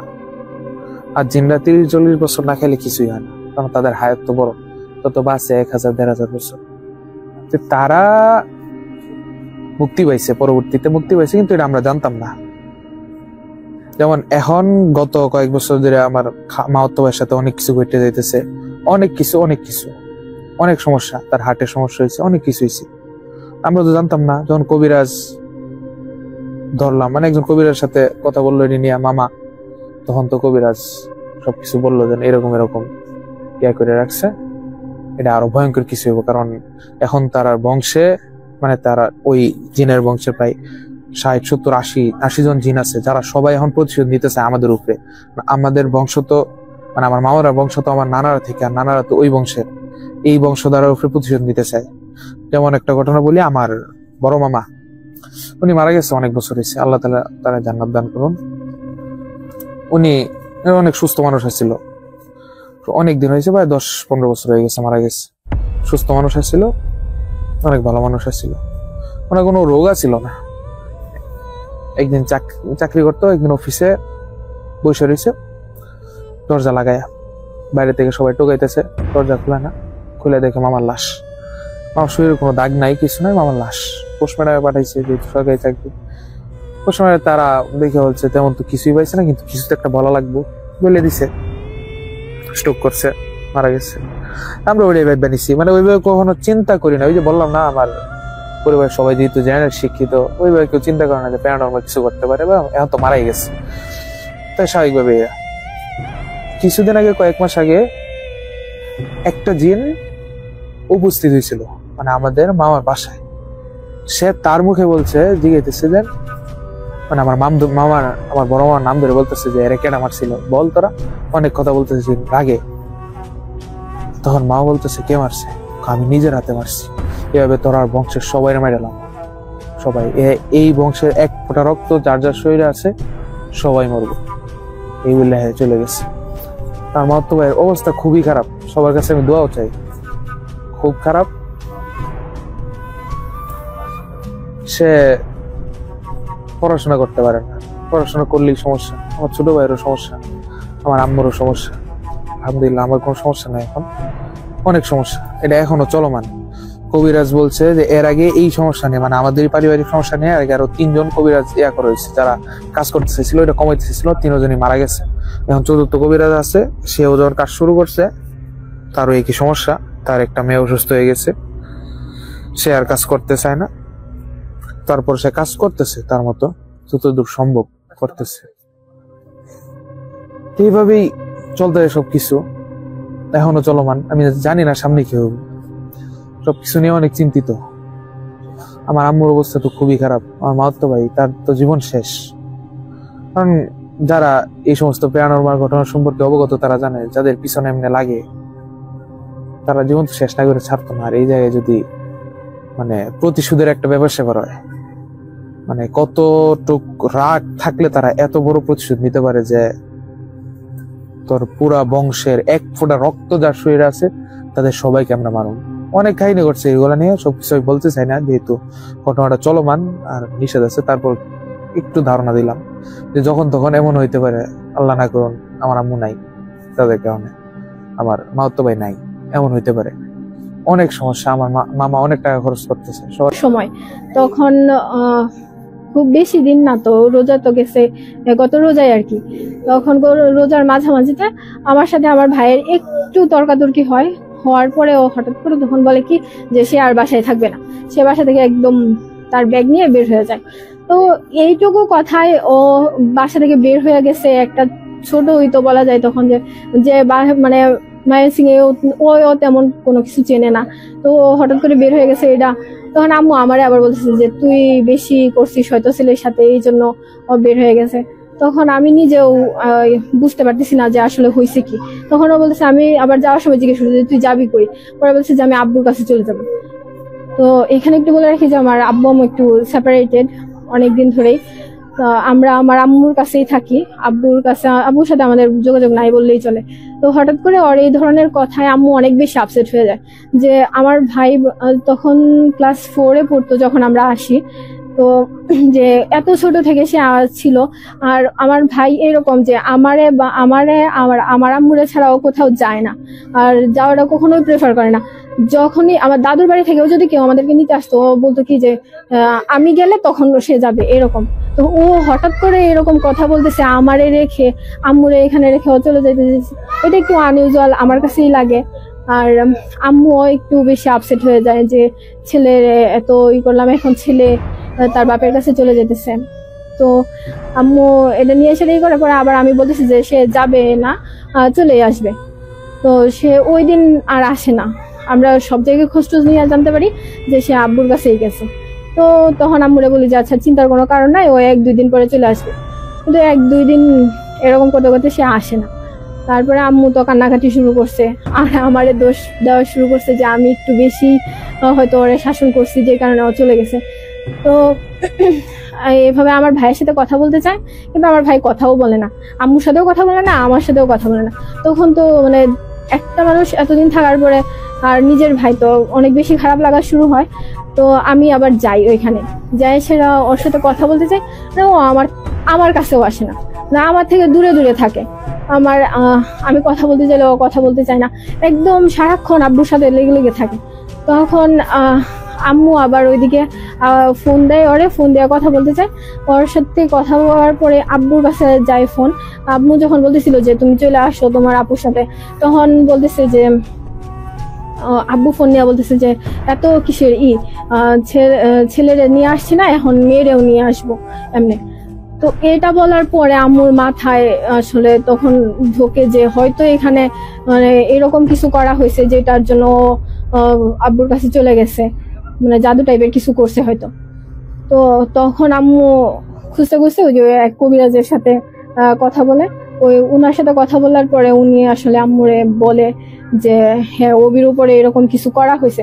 এর মাঝখানে অবি এসএসসি পরীক্ষা দেওয়ার সময় দাদুর সাথে দেখা করতে গেছিল বাড়িতে, তো ওই সময় আর কি ওরা এরকমই করছে। এর কিছুদিন আগে থেকে দাদা ভাই আব্বু তারা রাস্তাঘাটে দেখা হইলে, মানে যেহেতু কাছাকাছি নানুর বাড়ি আর দাদুর বাড়িটা, মানে দেখা হইলে বলতো যে দাদুর সাথে দেখা করতে যাও, দাদুরে দেখে আইসো, এগুলা বলতো। মাঝখানে আমি আর আমার ভাইও গেছিলাম দাদুর সাথে দেখা করতে। তার কিছুদিন পরে আমার ভাই গেছে তার পরীক্ষার আগে দাদুর সাথে দেখা করতে, দাদুর মানে যে দোয়া নেওয়ার জন্য আর কি গেছে, যে পরীক্ষা দিবে এটা জানাইতে। পরে এরপর থেকে আর কি ওর মধ্যে পরিবর্তনগুলো আসছে। তখন আমরা আসলে ঘটনাগুলো মিলাইতে চেষ্টা করি যে ওর শুরু হয়েছে কখন থেকে বা কি করছে।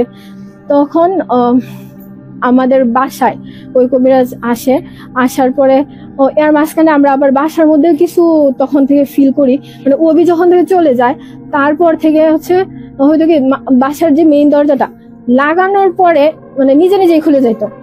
এরকম 1-2 বার যখন হয়েছে তখন আন্টি নানু তারা বলতো কি যে মনের ভুলে হয়তো দরজা লাগানো হয় নাই, কিন্তু এই জিনিসটা বারবার মানে বাড়তেই থাকে।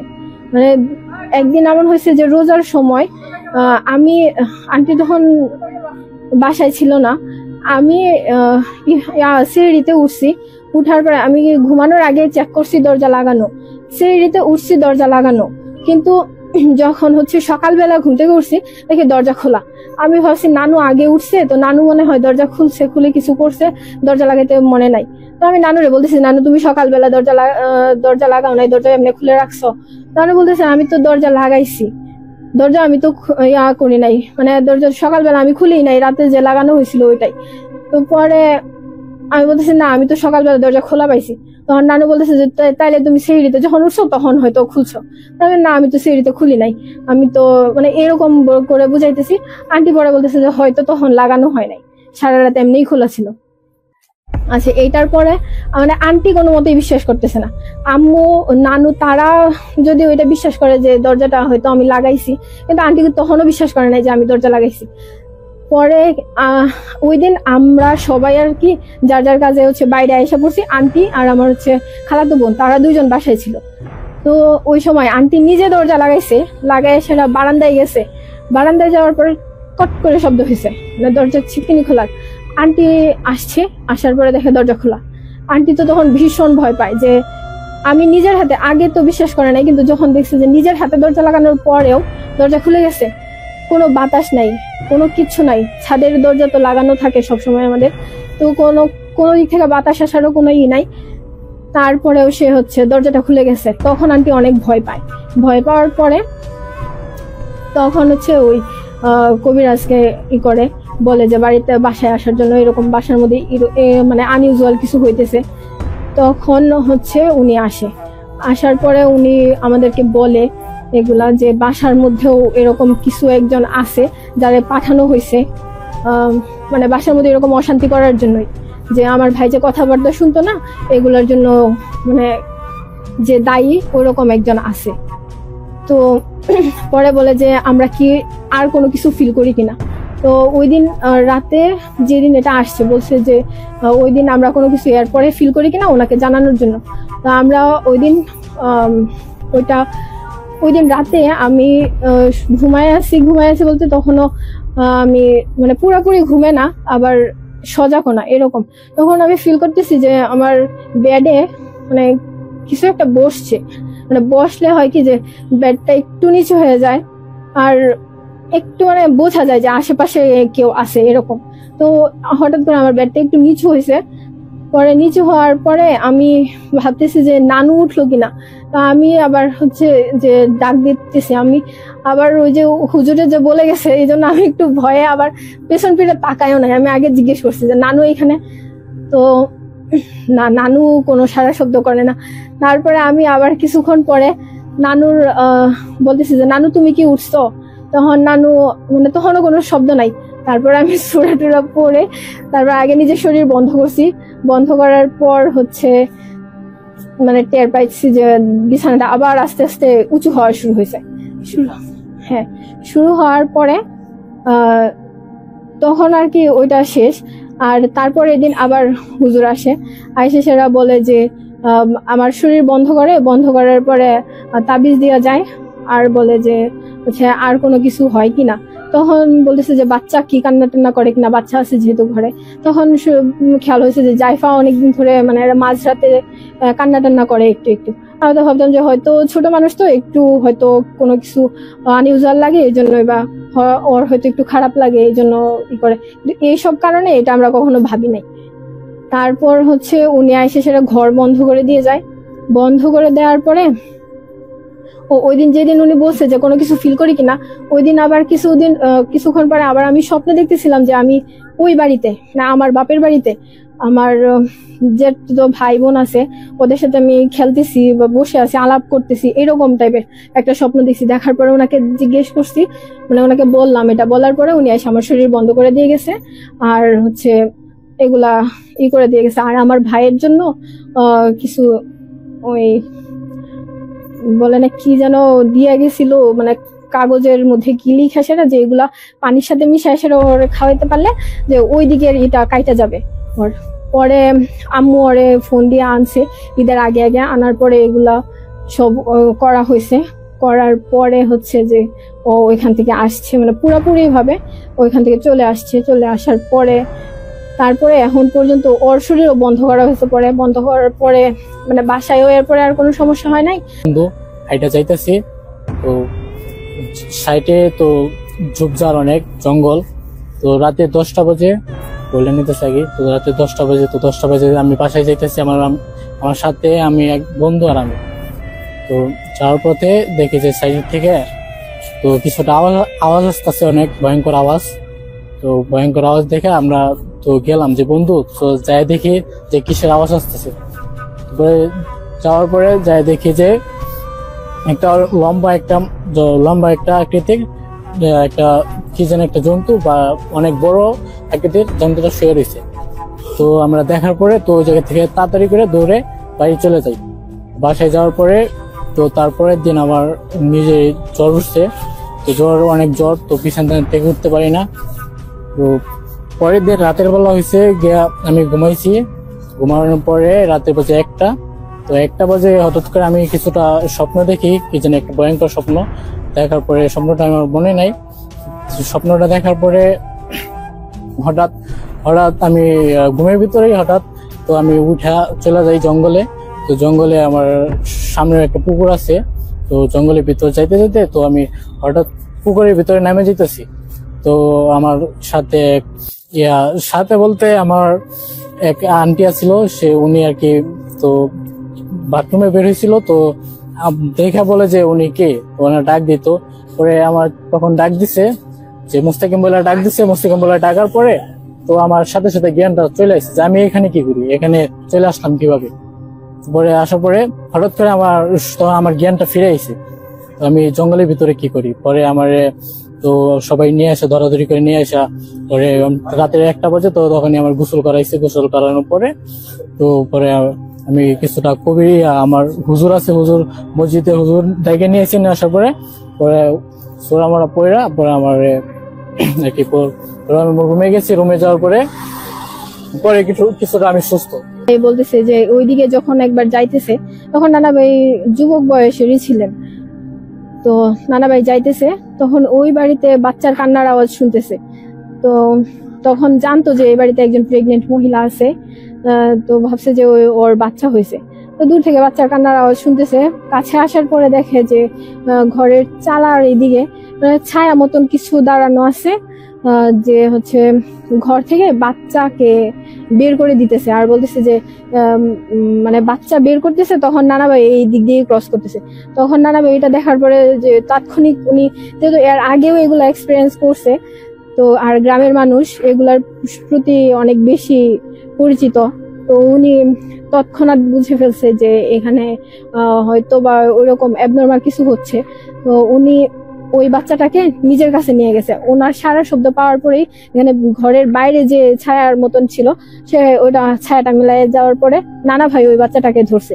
ধরার পরে নানা ভাই তার বাড়িতে নিয়ে রেখে দিছে। নানা ভাইয়ের বাড়ি একটু দূরে ছিল, তো ওই বাড়িতে নিয়ে রেখে দিছে।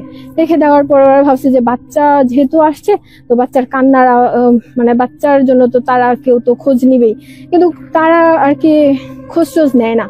তখন নানা ভাই ওনার ওয়াইফকে পাঠাইছে যে খোঁজ নাও তো এখানে কি, ওরা বাচ্চা কেন খোঁজে না। তখন ওই নানু গেছে, যাওয়ার পর দেখে যে ওই ঘরে সেম আরেকটা বাচ্চা আছে। তখন তো নানু মানে একটু অবাক হয়েছে। নানু ওই বাচ্চাটাকে কোলে নিছে। কোলে নিয়ে দেখার পরে পরে আবার মানে ওই বাচ্চা অনবরত কান্না করতেছে। যে বাড়িতে এই হচ্ছে ওই বাড়ির বাচ্চা আর কি, মানে অনবরত কান্না করতেছে। তার ওই বাচ্চার কান্না তার মা থামাইতে পারতেছে না, দাদা দাদু কেউ থামাইতে পারে না। বাড়িতে নিয়ে মানে হাঁটাহাঁটি করতেছে, খাওয়াইতেছে, কিন্তু বাচ্চার কান্না আর থামে না। তখন ওই নানু চেষ্টা করছে থামানোর, থামে না। তো নানু যায় সেটা এই ঘটনা ওই নানা ভাইরে বলছে। বলার পর ওই নানা ভাই গেছে। যাওয়ার পর পরে নানা ভাই বলতেছে যে দেখছে উনি যখন গেছে তখন ও বাচ্চা কান্না করতেছে। তখন নানা ভাই বলতেছে যে বাচ্চার কান্না থামাই দিতেছে, তোমরা এই করো, গরম পানি করো, এক পাতিল গরম পানি করো, একদম দেখবা যেন পানিটা একদম ফোটে। তো ওনারাও এই কাজ করছে যে গরম পানি ফুটায় আনছে। আনার পরে বলছে যে একটা বোলের ভিতরে ঢালো। তো ওনার কথা মতো এরকম করে পানি ঢালছে। ঢালার পরে উনি কি করলো, বাচ্চাটাকে কোলে নিয়ে আসে না, মানে ওই বাচ্চাটা কান্না করতেছে, ওই বাচ্চাকেই একদম গরম পানির মধ্যে ছেড়ে দিছে। সবাই তো একদম অবাক যে এটা কি করছে, বাচ্চাকে ওরকম ফেলে দিছে। ফেলে দেওয়ার পরে বাচ্চা কান্না করে একদম নাকি মানে কালো কাকের মতো হয়ে গেছে বাচ্চাটা। ওই রকম পানির থেকে মানে পানিতে ফেলার পরে ওইরকম কালো কাকের মতো হয়ে গেছে। আর উড়ে যাওয়ার চেষ্টা করতেছে। চেষ্টা করার কিছু দূর যায় সেটাই পড়ে ওইটা মারা গেছে। কাকটা মারা যাওয়ার পর নানা ভাই গেছে কাছে, যায় সে দেখে এটা আসলে একটা কাকের, পুরাই একটা কাকের মতন ওটা মরে পড়ে আছে। তো তখন তো সবাই বলতেছে যে এটা কি হইলো, চোখের সামনে এরকম একটা ঘটনা যে একদম মানে নিজের বাচ্চা, বাচ্চার মা তো প্রচুর কান্না করতেছে যে, আর নানা ভাইরে দোষ দিতেছে যে এটা কি করছে। আর চোখের সামনে এরকম একটা ঘটনা, ওনারা আসলে বুঝতেছে না কি করবে বা কি হয়েছে।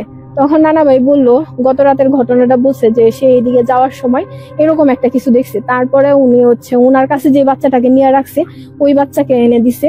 দেওয়ার পর হচ্ছে যে বুঝতে পারছে যে এটা হয়তো ওই যে বলে যে কি জিন বাচ্চাদের কোনো বাচ্চাকে পছন্দ হলে ওই বাচ্চাকে নিয়ে যাইতে চায়, ওই রকম যে ঘটনাটা এরকম হয়তো যে বাচ্চাটা এরকম, যে বাচ্চাটা কান্না করতেছে বাচ্চা রূপী যে যারে রেখে গেছে সে কান্না করতে করতে একসময় হয়তো তাদের চোখের সামনে মারা যেত, আর তারা ভাবতো যে বাচ্চাটা মারা গেছে, আসল বাচ্চাটা তাদের হচ্ছে জিন নিয়ে গেছে এরকম। তো নানা ভাই এটা বোঝানোর পরে ওনারা আসলে বুঝতে পারছে, বোঝার পরে তো তারা নিজের বাচ্চাকে পাইছে। পরে তারপরে তারা বলতেছে যে যদি এখন আবার বাচ্চাটাকে নিয়ে যাইতে চায় বা এরকম কিছু হয়, যদি বাচ্চার কোনো ক্ষতি করে, তখন উনি বলে যে যদি বাচ্চাকে খুব মানে বাচ্চার মধ্যে কোনো খুঁত থাকে তাহলে হচ্ছে ওটা আর নিবে না তারা। তখন ওই খুঁত করার জন্য বাচ্চার কান ফুরাইয়া দিছে, কান ফুরাইয়া ওইটাতে হচ্ছে মানে কানের দুল পরাইয়া দিছে। তো এরপরে আর বাচ্চার সাথে তেমন কিছু হয় নাই, কিন্তু বাচ্চা যখন বড় হওয়ার পরে বাচ্চা প্রায় ভয় পাইতো, বাচ্চা পড়তে যাইতো না। বাচ্চারে বলছিল যে ওই মাদ্রাসায় পড়াবে, মাদ্রাসায়ও পড়তে পারে নাই। তখন তার হচ্ছে কিছুদিন পর বাচ্চার প্যারালাইসিসের মতন হয়ে যায়। প্যারালাইসিসের মতন হয়ে যাওয়ার পরে কিছু বছর পরে মানে মোটামুটি সাবালক হওয়ার পরে সে মারা যায় আর কি। তখন এই আর কি। আর ওই নানা ভাইয়ের সাথে আরো কিছু ঘটনা ছিল, যেগুলো হচ্ছে যে নানা ভাই এরকম অনেক কিছুই তার সাথে থাকতো নাকি। যে আমাদের নানুর বাড়ি যেখানে উনি দোকান করছে, ওই দোকান থেকেই মানে রাতে যখন বাড়িতে যায় প্রায় 1টার দিকে উনি দোকান বন্ধ করতো। বন্ধ করে যাওয়ার সময় তাকে ওনাকে কেউ আগায় দিয়ে আসতো। তো ওইটা আবার কেউ দেখতো না। উনি দেখা যেতেছে কি যে একা একাই যাইতেছে, কিন্তু যখন বাড়ি পর্যন্ত যাইতো তখন আবার ইশারায় বলে দিত যে আচ্ছা ঠিক আছে আমি এখন এসে পড়ছি, তুই চলে যা এরকম। তখন আমরা এটা জিজ্ঞেস করলে নানা ভাই বলতো যে এখানে নাকি ছোট খাটো মতো একজন কেউ আছে যে নানা ভাইয়ের সাথে সাথে যায়, নানা ভাইয়েরা বাড়ি পর্যন্ত আগায় দিয়ে আসে এই আর কি। আর এই জায়গায় আরো একটা নানা ভাই সে এখানে ওই রকমই একজনকে দেখছে। সে বলছে যে এখানে এরকম মানে আমাদের নানুর বাড়ির যেখানে ইয়াটা আছে দোকানটা, ওইখানে হচ্ছে জাম গাছ আছে একটা, ওই জাম গাছে নাকি সে থাকে, ওইখানেই তাকে দেখতে পাওয়া যায়। অনেকেই দেখছে এটা। আরো একটা মামা যে হচ্ছে শবে বরাতের রাতে নামাজ পড়তে যাওয়ার সময় তাকে হচ্ছে এখানে দেখছে। সে একটু ধার্মিক টাইপের, আর সে হচ্ছে নামাজ পড়তে যায়। এখানে নানুর বাড়ির যে পুকুর আছে ওইখানে, ওইটা হচ্ছে আমাদের মুয়াজ্জিন হুজুর, উনি দেখছে যে ওইখানে ওই রকম একজন আপনার নামাজ পড়ে বা ওই যে পুকুরে উজু করে হুজুরের আগে আগে গেছে মসজিদে। তো হুজুর বুঝতে পারছে যে এরকম কেউ আছে হয়তো যে নামাজ পড়তে যেতেছে।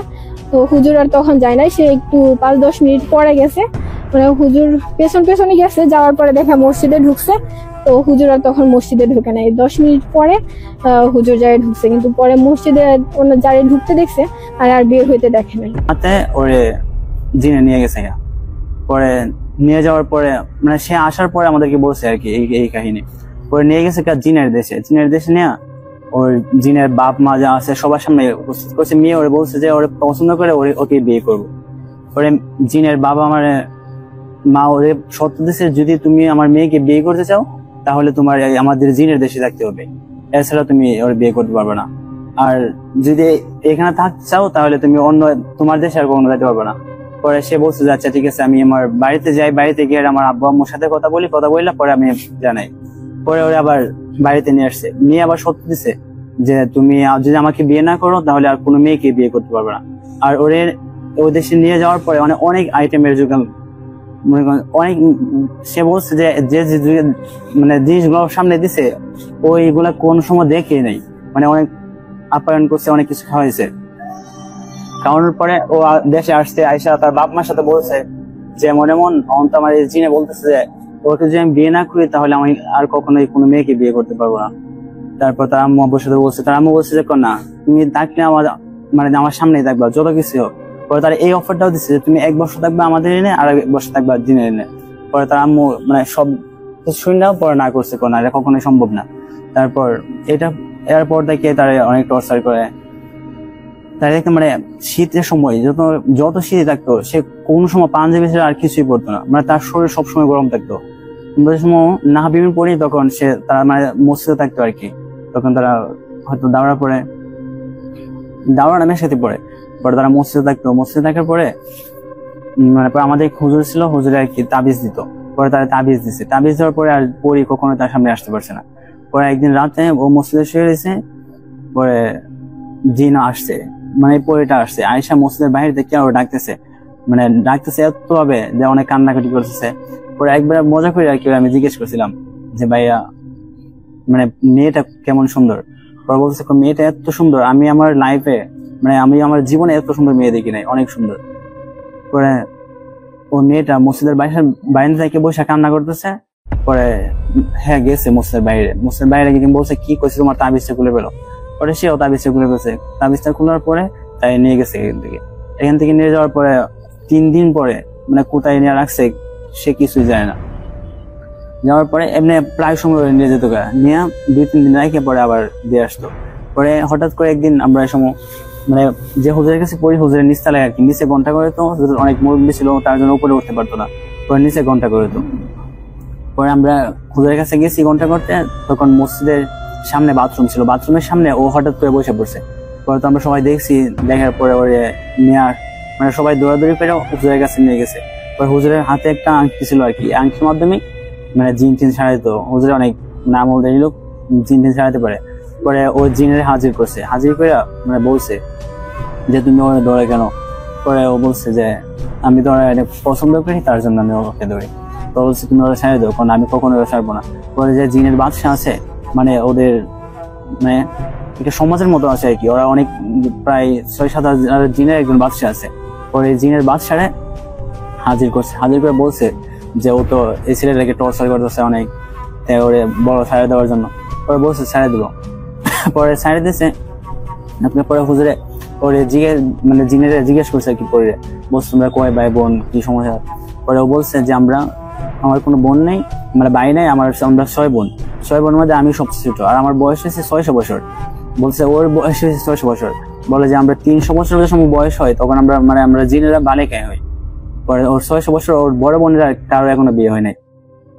পরে যে ছেলের দৌড় ছিল ওই ছেলে আর কি একটু কালো ছিল। পরে হুজুরে বলছে যে তুমি ওরে, ও তো ছেলে কালো, আর একটা ছেলে মানে কষা করে আর কি, বলছে ওরে না ধরে তুমি ওরে ধরতা, ও কালো ওরে ধরছে কেন, পরে আমার ভালো লাগছে তাই ধরছে। পরে একদিন হঠাৎ করে পরে কবিরাজ মানে হুজুরে তাবিজ দিছে। পরে আরেকদিন এমনি তাবিজ হারাই গেছে। পরে যেদিন তাবিজ হারাইছে এর পরের দিনে ওরে নিয়ে গেছে। নিয়ে যাওয়ার পরে মানে 3 দিন পরে ও জামালপুর মেলন দৌড় না কোথায় ওইনে একটা স্কোয়ার ছাদের উপরে 3 দিন পরে ওরে রাখিয়ে দিছে। রাখিয়ে মানে ওর শরীরে কোনো কিছু ছিল না, পায়জামাটা ছিল, মানে পাঞ্জাবি টুপি গেঞ্জি কোথায় ছিল মানে ও নিজেও জানে না। পরে জিনেটা দেখছে ও যে নামতে পারতেছে না ছাদের উপরে, মানে একটা সিস্টেম আর কি, কোনো সিঁড়ি নাই, মানে মই বায় উঠতে হয়। পরে ও এটা সাথে একটা সুপারি গাছ ছিল, সুপারি গাছ দিয়ে অনেক কষ্ট করে নামছে। নামার পরে এদিকে তো মাদ্রাসায় খুঁজতেছে, পরে তার ভাই বোন মানে সবাই আসছে মাদ্রাসায় যে ওরে পাওয়া যাচ্ছে না মামন বাইরে। পরে হুজুরে অনেক করছে কিন্তু কোনো খোঁজ পাইছে না। পরে ও ছাদে থেকে অনেক কষ্ট করে নামছে, নামিয়ে পরে নামার কারণ একটা হাইটে আসছে, আয়সা দেখে যে একটা হোটেল। পরে হোটেলের মাঝে মানে বসতে, হোটেলের মাঝে পানি দেওয়ার জন্য।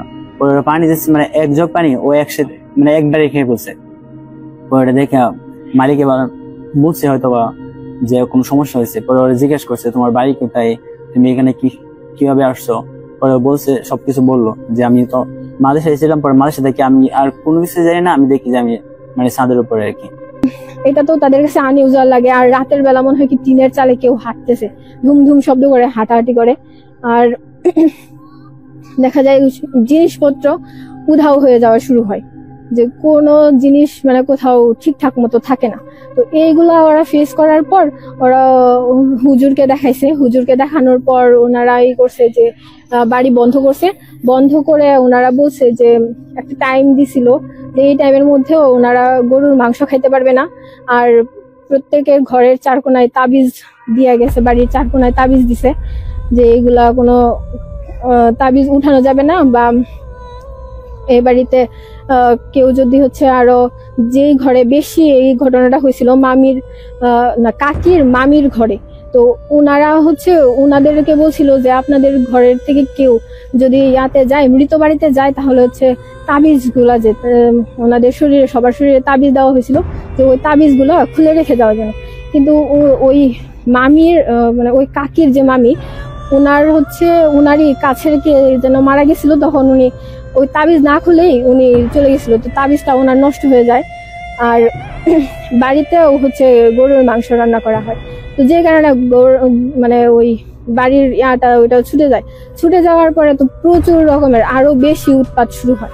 মনে করেন যে ওই যে ঘটনাগুলো ছিল ওইগুলো তো আগে কম কম ছিল, কিন্তু তারপরে আরো বেশি বাড়ে। যেমন ঘরের মধ্যে ঘুমাইতেই পারতো না তারা, এত বেশি জ্বালাতন করতো। তারপরে গেট দেওয়া ছিল মামির কাকির, আরেকটা হচ্ছে কাকির ঘরে, আমার কাকির ঘরে, তো ওই গেট সহ মনে হয়তো কি গেটের চাবি মানে তালা দেওয়া থাকতো, ওই তালা উধাও হয়ে যেত, মানে তালাই থাকতো না এরকম, আর গেট ভাঙা থাকতো। পরে হচ্ছে যে এগুলা নিয়ে এসে ওনারা আবার আরেক হুজুরকে দেখায়। ওই হুজুর পরে বলে যে এখানে হচ্ছে আপনার তাদের এইদিকে যাতায়াতের রাস্তা ছিল, ওই যাতায়াতের রাস্তাটা আর কি বন্ধ হয়ে যাওয়ার কারণে, ঘর করার কারণে বন্ধ হয়ে গেছে, তো এই জন্য তারা অনেক বেশি রাগান্বিত। আর এখানে অনেক পুরানো অনেক গাছ আছে যেগুলাতে তারা থাকতো, তারা এখানে ঘুরতে আসতো অনেকেই, তো তাদের অসুবিধা হয়, এই জন্য ওনারা হচ্ছে এখানে এরকম উৎপাত করতেছে। তারপরে তারা আবার ঘর বন্ধ করে দিয়ে যায়। বন্ধ করে দিয়ে যাওয়ার পরেও আমি ওইখানে ঘুরতে যাই হচ্ছে 15 সালের দিকে, তখন হচ্ছে ডিসেম্বরের 31 তারিখ রাতে আমরা হচ্ছে অনেক লেট নাইট আর কি মুভি টুভি দেখে ঘুমাইতে গেছি, প্রায় তখন 2:30-3টা এরকম বাজে। হঠাৎ করে মানে ঘোড়ার খুরের মতন মানে একটা ঘোড়া যখন দৌড়ায় ওটার যে আওয়াজ মনে হচ্ছে কি দূর থেকে এরকম আওয়াজ আসতেছে। তো আমি আমার সাথে আমার কাকির চাচাতো বোন থাকতো, তো তারে আমি বলতেছি যে আন্টি শোনো কি আসতেছে, ঘোড়া আসতেছে এদিকে। পরে আন্টি সে যেহেতু এখানে থাকতো তো সে এটা জানে কি, তো সে ওইটা বলতেছে কি তুমি তাকাবা না কোনো দিকে, তুমি হচ্ছে, আমার শীতকাল ছিল তখন, শীত পড়ছে, তো সে আমারে একদম ল্যাপ মুড়ি দিয়ে ভিতরে ঢুকাই দিছে, তো তুমি আর তাকাবা না এদিকে। তারপরে আমি টের পাইতেছি যে ঘরের পাশ দিয়া একদম ঘোড়ার মানে 5-6টা ঘোড়া একসাথে ঘরের পাশ দিয়া দৌড়ায় একদম সোজা চলে গেছে, মানে অনেকটা দূর পর্যন্ত যায় সেটা। তারপরে আমি আর সাউন্ড শুনি নাই। তো সকালবেলা ঘুম থেকে উঠে আমি কাকিরে বলতেছি, আমার কাকিকে, যে কাকি আমি তো এরকম শুনছি। পরে কাকি বলতেছে যাও এগুলা কিছু না, মানে কাকি ভাবছে যে হয়তো ভয় পাবো এগুলা, এই জন্য বলতেছে যে অনেক রাত করে করছো, এই জন্য হয়তো ভুল শুনছো। কিন্তু পরে যখন আরেক কাকি তখন সেও বলতেছে যে না আমিও শুনছি। তারপরে সাথের ঘরের আরেক কাকি সেও বলতেছে যে না আমিও শুনছি, যে এই শব্দটা এদিকে আইসে। সেটা একটা বড় অনেক দিন আগের একটা আম গাছ আছে, ওই আম গাছ পর্যন্ত গেছে, ওই আম গাছের গোড়ায় অনেকক্ষণ শব্দ হয়েছে, অনেকক্ষণ শব্দ হওয়ার পর ওই শব্দটা বন্ধ হয়ে গেছে। তো পরে সবাই বলতেছে যে এটা হচ্ছে, তখন এই বাড়ির ঘটনাগুলো আমরা শুনি যে এই বাড়িতে এই ঘটনাগুলো আগে হয়েছে, আর তখন বলে সবাই যে এই ঘটনাগুলো হয়েছিল, তারপর থেকে বাড়ি বন্ধ করা, আর বন্ধ করার পর থেকে এই শব্দগুলা প্রায়ই শোনা যায়। কাকি আমাদের বাড়িতে থাকার কারণে আর কি জানতো না এটা, যে এই শব্দগুলা প্রায়ই শোনা যায়, যে প্রায় এরকম অনেকগুলা ঘোড়া দল করে এইদিকে আসে সেটা এই পর্যন্ত যায়, সেটা থামে। এখান থেকে বাসায় যায় রাত্রে 11টা 11:30 বাজে। যাওয়ার পরে আমার ফ্রেন্ডের সাথে আড্ডা দেওয়ার পরে আমার ফ্রেন্ডের তার বাসায় পৌঁছায় দেওয়ার জন্য, বাসায় একটু ভিতরে পৌঁছায় দেওয়ার জন্য বাইক নিয়ে গেছিলাম। তারপর বাসাটা ভিতরে বলতে যে আমাদের ওইখানে জুট মিল আছে চরকালি বাড়িতে, ওই জুট মিলের ওইখানে বাসা। তো ওই বাসায় গিয়া জুট মিলের ওইখানে বাসায় পৌঁছায় দিয়ে আসার সময় একটু জুট মিলের যে মাঠটা আছে ওই মাঠের সাথে একটা পুকুর আছে, বড় শুকনা পুকুর আর কি, পানি নাই। তো ওই পুকুরের সামনে হঠাৎ করে দেখি একটা গরু দাঁড়ায় রয়েছে। গরুর স্বাভাবিক কোনো দড়ি টড়ি নাই, গলায় কোনো কিছু নাই। তো আমি লাইট জ্বালানো, আমার মোটরসাইকেল স্টার্ট অফ করি নাই, লাইটের যে মোটরসাইকেলের ডিমারটা অফ অন করতেছি, বারবার করতেছি। তারপর দেখি গরু যায় না। প্রায় 1-1.5 মিনিট, রাত বাজে তখন 1টা থেকে 1:30টার মতো, 1-1.5 মিনিট ওইখানে থাকি, গরু যায় না, আমিও আর সামনে আগাই না। হঠাৎ করে চিন্তা করলাম যে যাক এটা সামনে না যায়, আমি পিছন দিয়ে ব্যাক করে অন্য একটা রাস্তা আছে ওই রাস্তা দিয়ে চলে যাব।